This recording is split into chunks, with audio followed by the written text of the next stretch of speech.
Edward Alice નામની એક વ્યક્તિ થઈ ગઈ. એને ધર્મ, કર્મ અને ભગવાનમાં બહુ શ્રદ્ધા.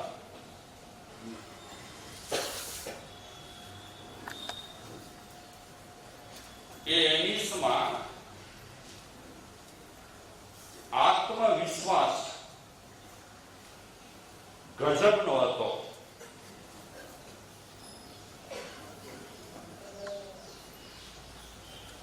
એટલો આત્મવિશ્વાસ, એટલી શ્રદ્ધા,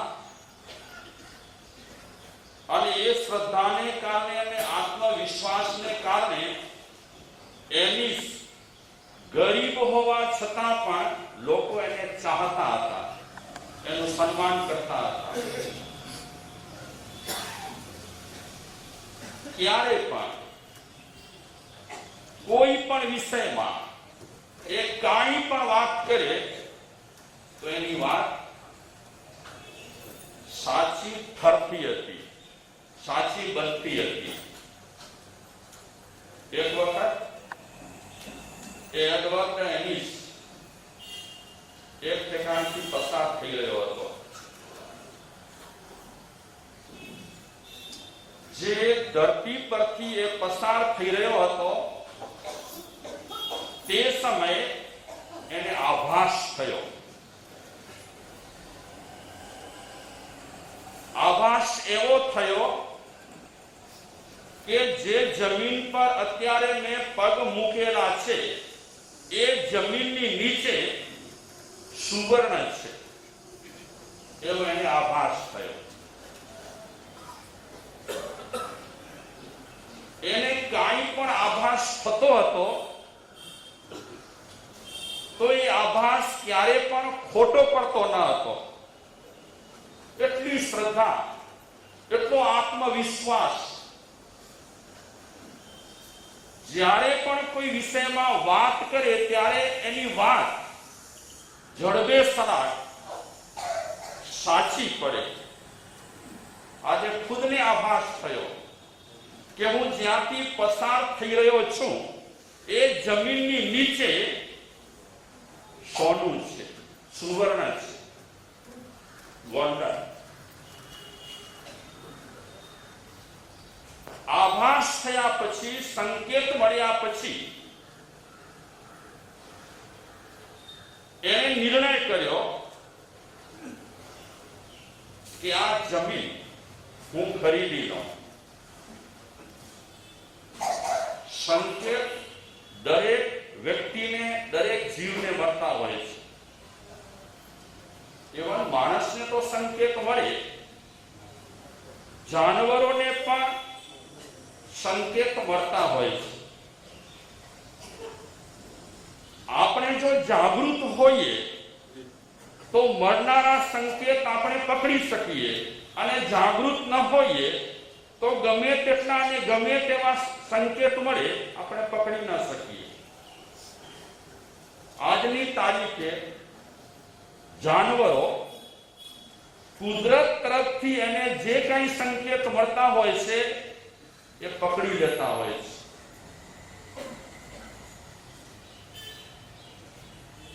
માનવ સમાજ મોસ્ટલી આજે પ્રાય કરીને બેભાન અવસ્થામાં જીવી રહ્યો છે. એવા થોડા જાગૃત પુરુષ હશે, બાકી આપણે બેભાન અવસ્થામાં વધારે જીવન પસાર કરી રહ્યા છીએ. આને સંકેત તો મળ્યો, આભાસ તો થયો, પણ હતો એ ગરીબ. જમીન ખરીદવી અને જમીન ખરીદ્યા પછી એને ખોદવા માટે સાધનો ખરીદવા એટલી એનામાં તાકાત ન હતી. આર્થિક રીતે એ નબળો હતો. ઘણા મિત્રોને એને વાત કરી કે આવી રીતે મને સંકેત મળ્યો છે, અગર તમે જો મને મદદ કરો તો સંકેત પ્રમાણે જમીન ખરીદું અને એ જમીન ખરીદ્યા પછી જે કંઈ પ્રોસેસ કરવાનું હોય તે આપણે પ્રોસેસ કરીએ. બધા લોકો એના પર વિશ્વાસ બહુ રાખતા હતા. જેને આત્મવિશ્વાસ હોય ને એના પર વિશ્વાસ લોકો રાખે. જે માણસ પર પોતા પર જ ભરોસો ન હોય, પોતા પર જ વિશ્વાસ ન હોય, એ માણસનો ઘણી વખત બીજા લોકો પણ વિશ્વાસ કરતા નથી. કોઈ પાંચું કે હું જો કોઈ વિશ્વાસ નતો કર્યો, તારો ક્યાંથી વિશ્વાસ કરે? તું પોતા પર જ વિશ્વાસ કરતો નથી થયો. મિત્રો એને થોડા પૈસા આપ્યા, પૈસા એને ઉછીના લીધા.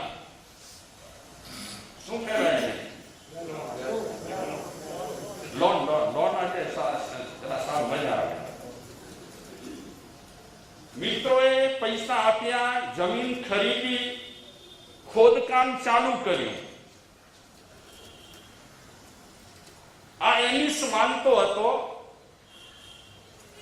કે મને જે શ્રદ્ધા રહેલી છે, મને જે આત્મવિશ્વાસ રહેલો છે, એ ખરો જ્યોતિષ છે અને હકીકત છે.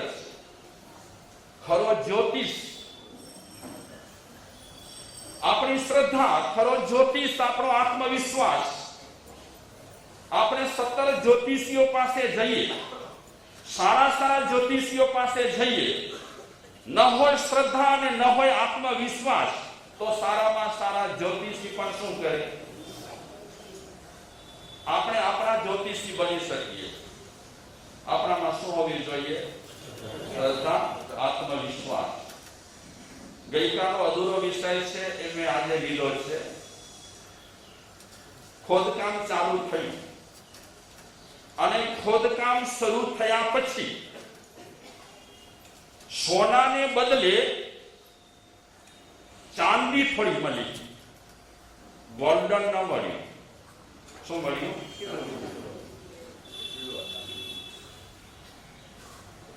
સોલિડ આત્મવિશ્વાસ હતો. અંગ્રેજીમાં શું કહેવાય આત્મવિશ્વાસને?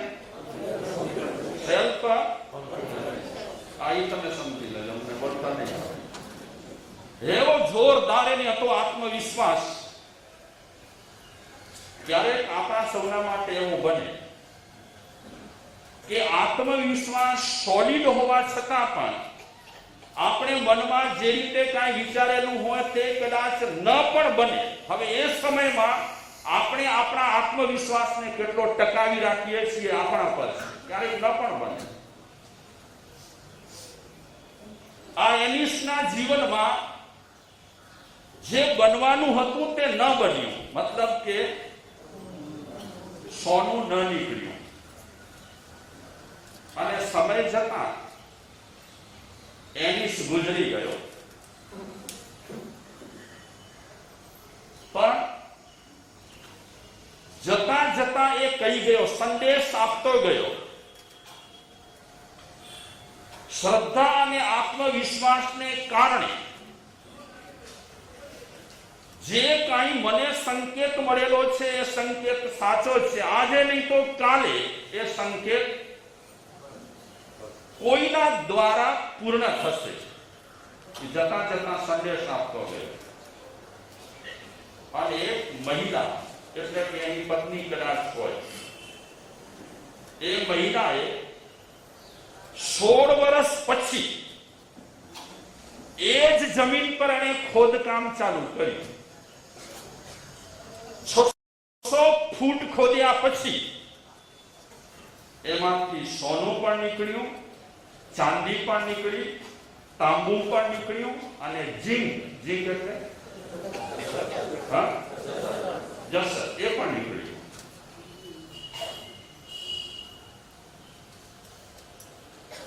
જ્યારે 16 વર્ષ પછી એ જ જમીનમાંથી આ બધું નીકળ્યું અને નીકળ્યા પછી એનું વેચાણ કર્યું. એ મહિલાએ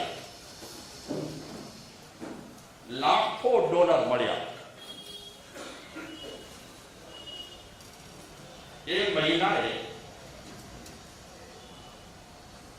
એક સરસ કોમેન્ટ આપ્યું, એક સરસ અભિપ્રાય આપ્યો.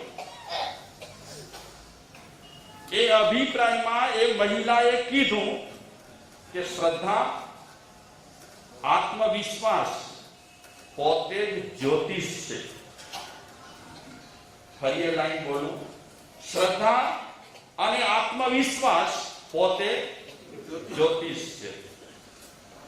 એવો મનુષ્ય પોતા માટે કાંઈ ન કરે, એવો મનુષ્ય કે જેનામાં શ્રદ્ધા હોય, મજબૂત લોખંડી આત્મવિશ્વાસ હોય, એ માણસ કદાચ પોતા માટે કાંઈ ન કરે પણ વિકસિત અંતરશક્તિ બીજાનું કલ્યાણ કરવામાં ઉપયોગી બનતી હોય છે. એ મહિલાનો એક અભિપ્રાય હતો.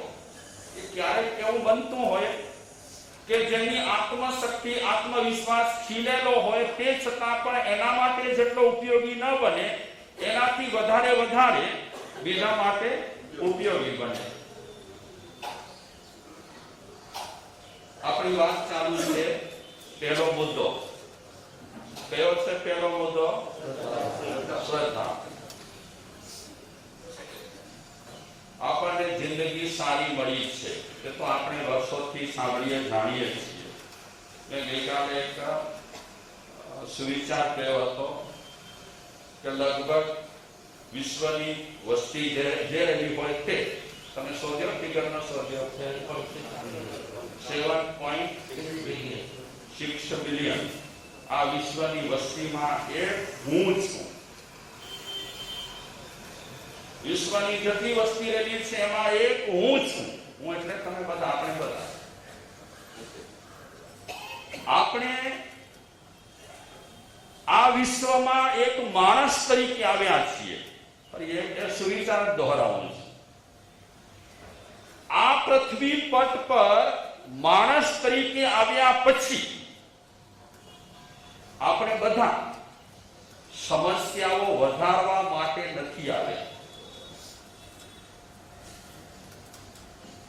આપણે સમસ્યાઓ વધારવા માટે આ પૃથ્વી પર નથી આવ્યા. શેના માટે આવ્યા છે?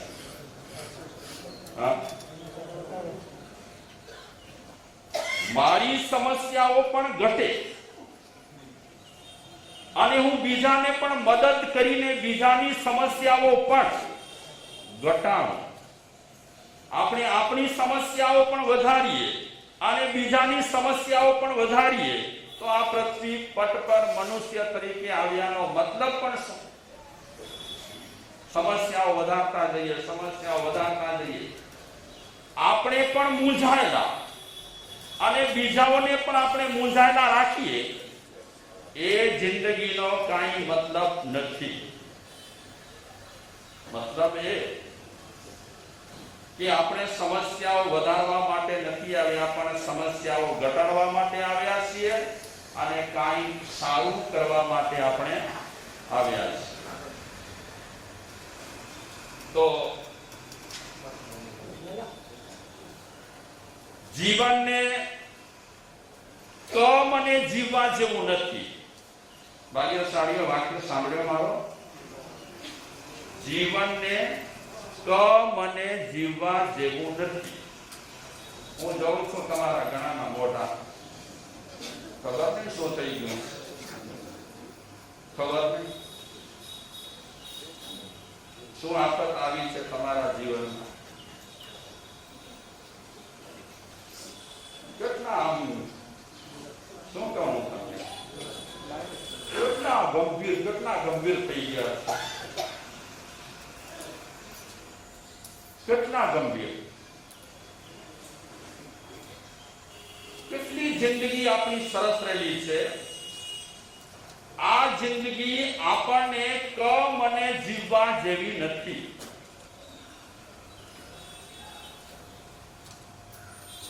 અને મને આપણે જિંદગી જીવી જતા હોઈએ તો એ જિંદગીનો મતલબ પણ શું, મકસદ શું? બસ હવે આને પાકે જીવનને રસ જ ના રહ્યો. ઘણા બિચારા આમ બેઠા હોય, પછી પાછા ગુટકા વછોડતા હોય, પછી ટાઈમ મળે તો એક ડોઝ પણ પી લે ફરી પાછા કે આને પાણી બસ નતો રહે. કમ અને જિંદગી જીવવાનો કોઈ મતલબ નથી. આપણો વિષય ચાલે છે 11 ટિપ્સમાં પહેલી ટિપ્સ પર થોડી ચર્ચા કરી અને પછી આગળ વધીએ. શ્રદ્ધાવાન બને તે પ્રત્યેક પરિસ્થિતિમાં સારા પરિણામ લાવી અને લક્ષ્યાંક સિદ્ધ કરે. કોણ? શ્રદ્ધાવાન વ્યક્તિ ગમે તેવી પરિસ્થિતિ હોય પ્રત્યેક પરિસ્થિતિમાં સારા પરિણામ લાવતો જાય ને સમય જતા લક્ષ્યાંક સિદ્ધ કરે. આપણે પહેલા મોટા વ્યક્તિનો દાખલો લઈએ, મહાવીર ભગવાન.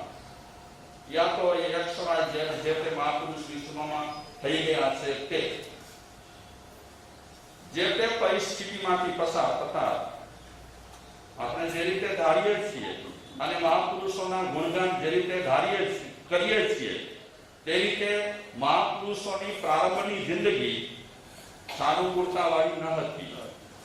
અગવડોથી ભરેલી જિંદગી હતી, સમસ્યાઓથી ભરપૂર જિંદગી રહેલી હતી. પણ એમનો એક ગોલ હતો, એમનો એક લક્ષ્યાંક હતો અને એ લક્ષ્યાંક સિદ્ધ કરવાને માટે ગમે તેવી પરિસ્થિતિને ઓળંગતા સમય જતા એમણે લક્ષ્યાંક સિદ્ધ કર્યો. ભાગ્યશાળીઓ, મારામાં શ્રદ્ધા હોય, આપણામાં શ્રદ્ધા હોય તો શ્રદ્ધા છે ને આપણી જિંદગીને પ્રસન્ન રાખે. આપણા મોઢા કેવા હોય? હા, પ્રસન્ન રાખે આપણી જિંદગીને. અગર આપણે પ્રસન્ન ન રહેતા હોઈએ જિંદગીમાં તો શેની ખામી છે? કોની ખામી છે? આપણામાં જે શ્રદ્ધા ભરપૂર હોવી જોઈએ એ ભરપૂર શ્રદ્ધાના અભાવે આપણે પ્રસન્ન રહી શકતા નથી. તો પ્રસન્નતા જીવનમાં રાખવા માટે આપણને આપણી જિંદગીને શેનાથી ભરવી પડશે? શ્રદ્ધાથી. હું ખાલી ધર્મ માટે જ નથી કહેતો. XYZ જિંદગી જીવી રહ્યા છીએ, બહાર કે અંદર, ધર્મ કે વ્યવહાર, દરેક પરિસ્થિતિમાં આપણી સાથે જો શ્રદ્ધા હશે તો આપણે લક્ષ્યાંક સિદ્ધ કરી શકવા માટે સક્ષમ રહીશું અને પ્રસન્ન રહીશું.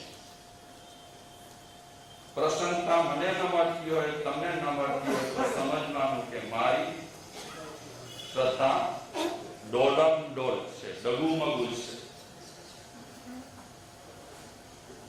આપણામાં ખરી શક્તિનો સંચાર શ્રદ્ધા કરે છે. ખરી શક્તિનો સંચાર કરે છે. હજારો દાખલા લો. જે મહાવૈજ્ઞાનિકો થઈ ગયા, ઘણું સંશોધન કર્યું છે, જેમણે ઘણી બાબતોમાં એમની પાસે શ્રદ્ધાનો બળ હતો.